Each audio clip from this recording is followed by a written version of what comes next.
Magandang gabi po. Ang ating pag-usapan po sa ngayon, itong kabulastugan at ang kaubod na kawalang kwenta ng Comelec. Sinampal ng kaliwat kanan ang Supreme Court dito. Bago yan lahat, ito po si Toto Tirador. Toto Kausing, Doctor of Jurisprudence, nag-graduate mula sa pamantasan ng lungsod ng Maynila College of Law. At ako ay civil engineer licensed, nag-graduate bilang full scholar din kagaya sa PLM sa Mindanao State University, Marawi. So, ako po ay veterano na media man at retirado po ako na news editor sa People's Journal Tonight. Yan pong aking background. Diyan ko po nakuha ang aking nahubog ang aking galing sa pag-iisip, sa pagmamahal sa bansa. Lahat-lahat na. At siyempre sa aking pagiging abogado, marami ako na panalong kaso na itutulungan.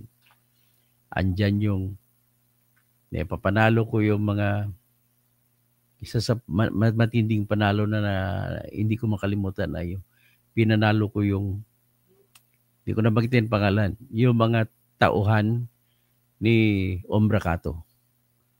Naalala mo nung Muwa Edi no, na nagwala sila ni Ombrakato. Dalawa sa mga kinasuhan yan ay yung mga kliyente ko. Panalo ko sila. Inargue ko yung double standard of justice.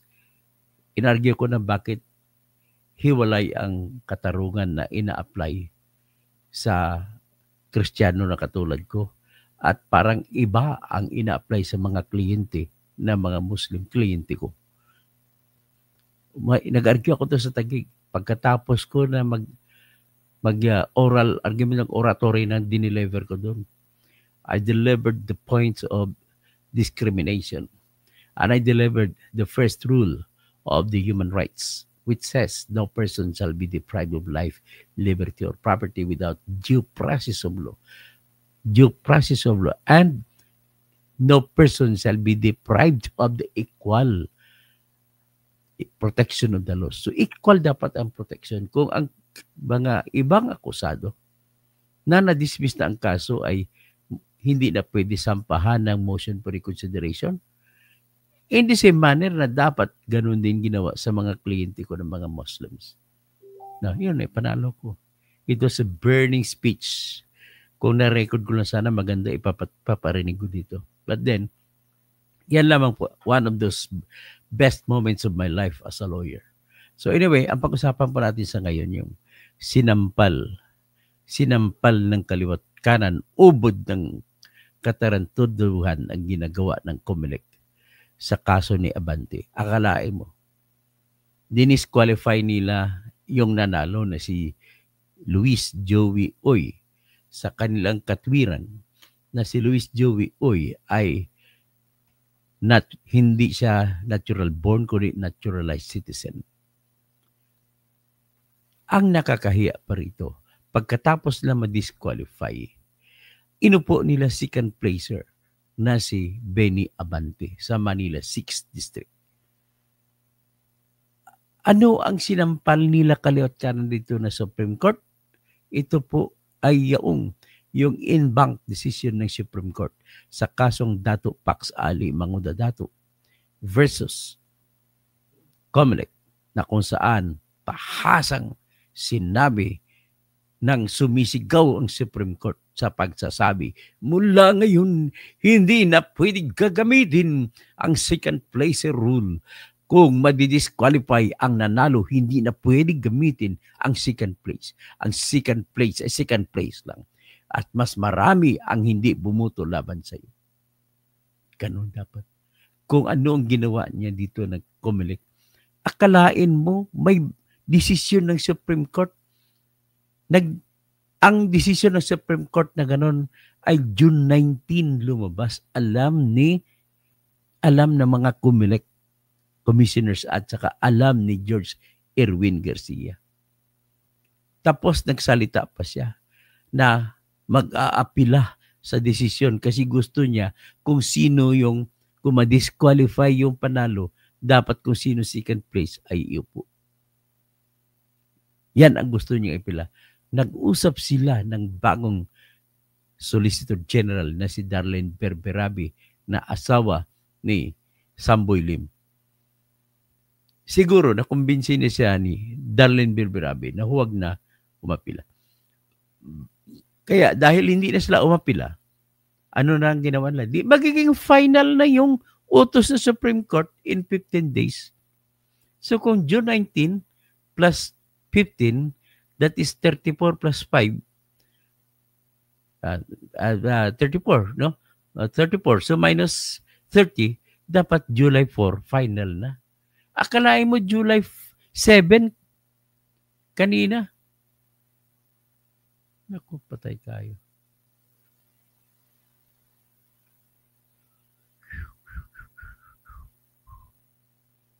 Ako, Diyos ko naman. Nag-freeze tayo, nag-freeze. Balikan ko. Akalain mo, naging final na yung decision ng Supreme Court sa kasong Dato Pax Ali versus Comelec na si inuutos sa Supreme Court mula ngayon ay hindi na pwedeng umupo na bilang panalo ang second placer kapag natanggal ang panalo. Akalain mo ba naman? July 4 naging final na. Kahapon, July 7, pinroklama nila na panalo si Benny Abante. Inutusan pa ang Board of Canvassers ng Manila 6th District na iproklama si Benny Abante. Sa katwiran daw, wala namang TRO, ipinalabas ang Supreme Court. Ladies and gentlemen, paano ba mag-sitwasyon sa Supreme Court? Sorry. Aasahan ng Supreme Court, hindi na yan mag-issue ng TRO kasi umaasa ng Supreme Court na susundin ng Comelec ang kanilang utos sapagkat final na. Hindi naman sila nag-umapila. So, ibig sabihin kahit sa ibang kaso pa ito, sa kaso ito na Dato Pax Ali, Manguda Dato, ito ay applicable sa lahat ng sitwasyon. Dapat hindi pinaupo si Benny Abante. Sabihin na natin na disqualified si Joey Ong. Kalain mo kahapon, inutusan pa na iproklama si Benny Abante. Nung klaseng ubod ng kagaguhan ang ginagawa ng Comelec. Sana mayroong isang congressman dyan na pipirma ng impeachment. Ako gagawa ng impeachment. Pakipasabi sa mga matapang na congressman. Pipirma ng impeachment laban kay Erwin Garcia. Sana may mag-endorso. Akalain mo, sinuway ang Supreme Court. Utos ng Supreme Court, bawal si Benny Abante kasi siya second placer. Bawal siyang iproklama. Diyan na lang yan. Yan ang first scene ni George Erwin Garcia sa kanyang mga commissioner. Ano pang isang sinya? Bakit ninyo pinroklama, bakit ninyo diniklara si Joey Oy na disqualified? Hindi nyo sinunod ang isa pang utos sa Supreme Court. Kaya 2 beses nyo sinampal ang Supreme Court. May utos po ang Supreme Court noong 1991. Eksaktong kaso. July 30, 1991, GR number 92191-92. Ang kaso na titulo ay Antonio Co. versus Electoral Tribunal of the House of Representatives and Jose Ong Jr. At saka Sixto Balingkit Jr. versus Electoral Tribunal of the House of Representatives and Jose Ong. Ang issue dito, ibig sabihin po, yung katayuan ni Joey Oy ay nadesisyonan na ng Supreme Court at nakasulat na siya ay Pilipino, natural born. Kapareho po ang kaso niya sa kaso ni Jose Ong Jr. ng Northern Samar. Si Jose Ong Jr. ng Northern Samar ay ipinanganak sa Lawang, Northern Samar.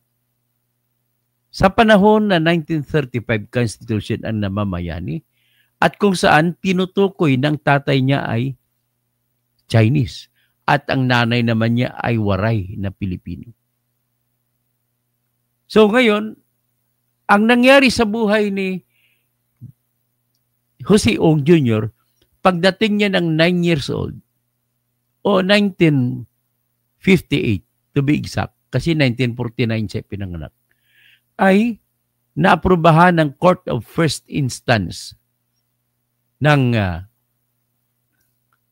Northern Samar ang application ng tatay niya na si Jose Ong Chua Sr.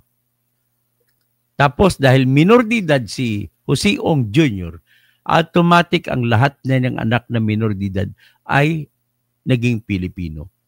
Sa ilalim po yan ng batas. Alam ni George Erwin Garcia yan ang batas. Commonwealth Act 63, Revised Naturalization Act, na nagsasabi kapag ang banyaga ay naging Pilipino, ang lahat ng kanyang anak na minor de edad ay automatic na Pilipino. So, sitwasyon ni Jose Ong, pinanganak siya na waray ang nanay, tapos nung minor siya, naging Pilipino ang tatay na Chinese. Pagkatapos, ang ginawa niya, bumuto siya roon, nag-aral siya, naging CPA siya, nagtrabaho siya sa Central Bank, at nagnegosyante. Nang tumakbo siya, anong sabi ng Supreme Court? Tama ang House of Representatives Electoral Tribunal sa pagdesisyon na natural born si Jose Ong. Sapagkat, ito ang rason nila. Sapagkat, nung naging naturalized na ang tatay ni Jose Ong Jr., ay wala nang gagawin si Emil Ong, si Jose Ong, tsaka kapatid niya Emil, na maging Pilipino. Kasi, paano ka pa mag-select na maging Pilipino ka kung Pilipino ka? How can you elect to be a Filipino when you are already a Filipino? Ang ganda ng argumento ng House of Representatives Electoral Tribunal. So, sabi ng Supreme Court, automatic, there is nothing to be done. Kasi ang definition ng natural born ay it is a Filipino from birth who does not have to perform any act to become a Filipino.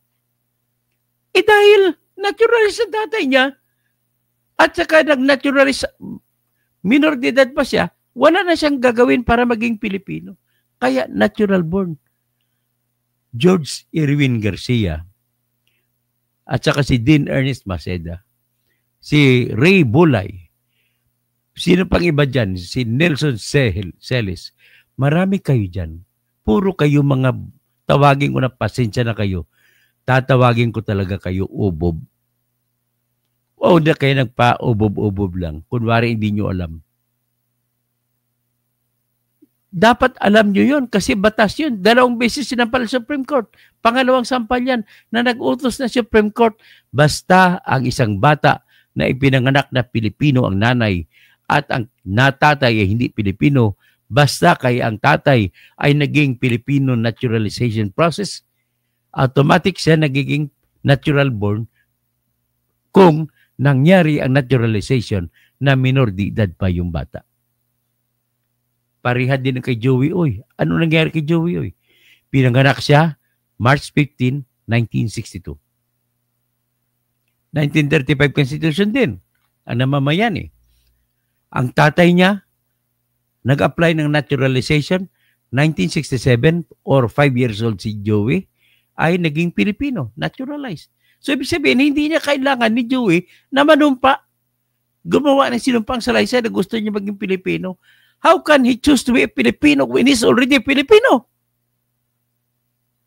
Ganun lang ho, katindi yan. Ha?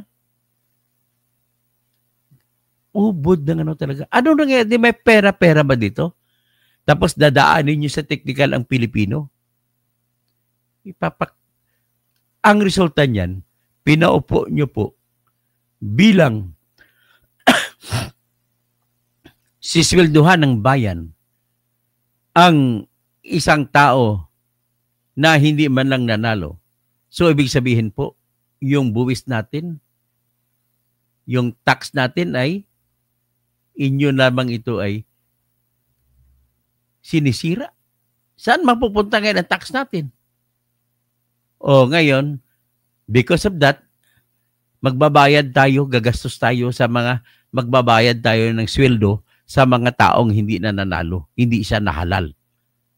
Bastos! O ipatugtog ko muna yung kinumpos ni Professor Cielo Magno. Ito pong dedikasyon ko sa mga taong waldas sa pera ng pamahalaan. Sorry. Ang ganda nitong paki-share na ito yung kanta ni Ma'am Cielo Magno. Yan.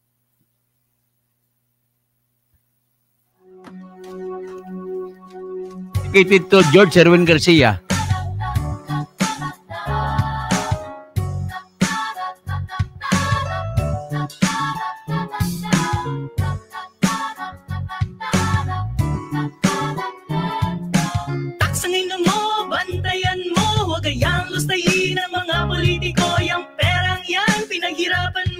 Susubo mo na lang, ninako pa sa'yo. Taksangin mo, bantayan mo. Huwag kayang lusayin ng mga politiko. Yung perang yan, pinaghirapan mo. Susubo mo na lang, ninako pa sa'yo. PhilHealth edukasyon, tunay na serbisyo. Hindi mga ayuda pang bili ng boto. Ang mga infrastruktura dapat mag-inhawa. Pero project sa paepal, mukha ang nakatapan. Confidential fund, pork barrel, ayuda. Taksang ina mo, binulsa pa nila. Mamamatay ka na sa pagkakasakit. Kailangan sa politiko, ikaw ay kakapit. Taksangay na mo, bantayan mo. Huwag kayang lustayin ng mga politiko. Yung perang yan, pinaghirapan mo. Susubo mo na lang, ninako pa sa'yo. Taksangay na mo, bantayan mo. Huwag kayang lustayin ng mga politiko. Yung perang yan, pinaghirapan mo. Susubo mo na lang, ninako pa sa'yo. Bata, di marunong magbasa. Ang mga politiko, gusto himangmang sila. Nang bobola, mambobola, naniniwala ka. Nakakapagod na, tama na ang dinastiya. Nasa Diyos ang awa, nasa tao ang gawa. Gawa ka ng gawa, pero bakit ka dukha? Palayain ang sarili, di ka magsisisi. Kailan ka giginhawa, ipaglaban ang hustisya. Taksangin mo, bantayan mo. Huwag kayang lustayin ng mga politiko. Yung perang yan, pinaghirapan mo. Susubo mo na lang, ninako pa sa'yo. Taksangin mo, bantayan mo. Huwag kayang lusayin ng mga politiko. Yung perang yan, pinaghirapan mo. Susubo mo na lang, ninako pa sa'yo. Ay, ang mahal naman ang bilihin ngayon. Ba naman ito? Ano na ang pamilya ko?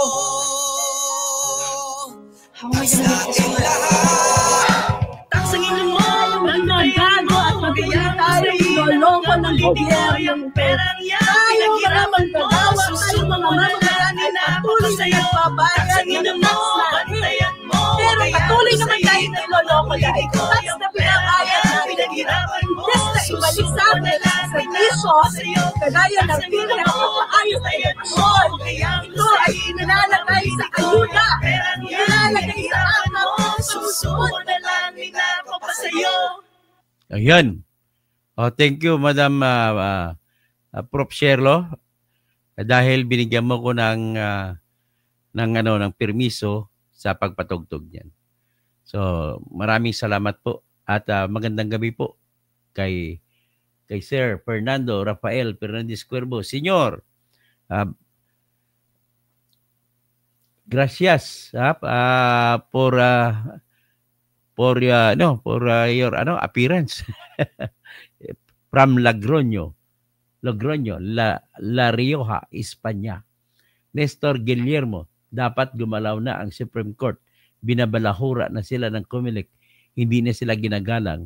So Sam, kung walang mag-initiate para di makaabante ang abante, paano na lang? So tiwala naman ako na kukontrahin ni Joey Oy. Extra, no second place will be elected if the first place is disqualified. Tama, yan na pong batas sa ngayon. Brotsa Barutso, pwede pala ang talo ng second placer na makaupo. Questionably ang kay Joey Oy, pero ang kay Eric Sylvester Tulfo, lusot. Yun nga. So, John Mangunon, magkakaroon ng precedent sa desisyon na pag nag-proclaim ang Comelec sa mga second placer. Romel Garcia, magandang gabi po, Dr. Eduardo Calayca, Gregorio Babaran, yan ang matagal na dapat ginagawa, impeach mga Comelec officials. Nuclear reactor reacts, matagal ng konsyal si Joey Oy, bakit ngayon lang na-disqualify? Buwisit ako, di ba pwede kasuhan ang Comelec dahil sa hindi pagsunod sa Supreme Court? Dapat pwede tayo mag-file ng file tayo ng motion for to cite them in contempt. Honda Vega, Toto, please shout out, Toto. Okay, shout out kay Honda Vega. Green Heart, obvious kayo nga bias si Boy George. Ang daming Chinese politician sa Pinas na naturalized citizens. Bakit si kung Joey Oy lang ang dinisqualify, si Erwin Tulfo, bakit hindi? Bakit pinroklama na American citizen? So Gregorio Babaran, para sa mapera ang katarungan, lalo na mga katulad ni Digong at Sara, ang mali ay pilit itatama ang baluktot pa politikong tituwid. Kaya agree ako sa jury system. Martin Manabat, mas mataas na pala ang Comelec kaysa Supreme Court. Yun kan lumalabas. So Gregorio Babaran, ganyan po, attorney, ang sistema dito sa Pinas. Kaya nararapat ng talaga ITC, litisi na sa Digong. Hindi naman. Sige lang, pagbigyan kita. Jan Mangunon, dapat dito sa litisin sa Pilipinas eh. Kaya lang sabi mo, ang may pera lang panalo dito. Dapat ilipat na ni si Kibuloy doon. Ilipat na rin si Atong Ang doon. Masantos Yalabi, mga kamag-anak ko sa mga Pangasinan. Jan Mangunon, C. Jimenez, 1960. 1060. Si GL, what can you expect from the Supreme Court? Wala na mga silang ginagawa sa GAA budget. O nga, pinatagalan pa lang GAA budget. Ang tagal kasi na mag-decision. Kaya, justice delayed is justice denied ang nangyari dito. Babeth Estrella, pag nangyari yan, maupo si Abante, mataas ang Comelec kaysa Supreme Court. Loretta Tuble, I respect your own opinion. Mas maraming expert na nakakapag-interpret the law. Again, the Supreme Court is the ultimate authority. Na-interpret na po, Loreto. Na-interpret na eh. Ang puntos namin, na-interpret na. Nung June 19 lang nakaraan, inilabas ng Supreme Court ang interpretation. Na sinasabi nito, ang second placer, hindi pwede makaupo. Okay? Sana, naintindihan mo po. Maraming salamat at nakipagkuro-kuro ka. Magandang umaga po sa inyo lahat. Hindi pa, wala pa palang umaga, mag-alas 12 pa lang. Okay. So may balik po kayo. Pag-usapan natin, may susunod pa kung yung impeachment. Paborito ninyo yan. Magiging fair tayo dito.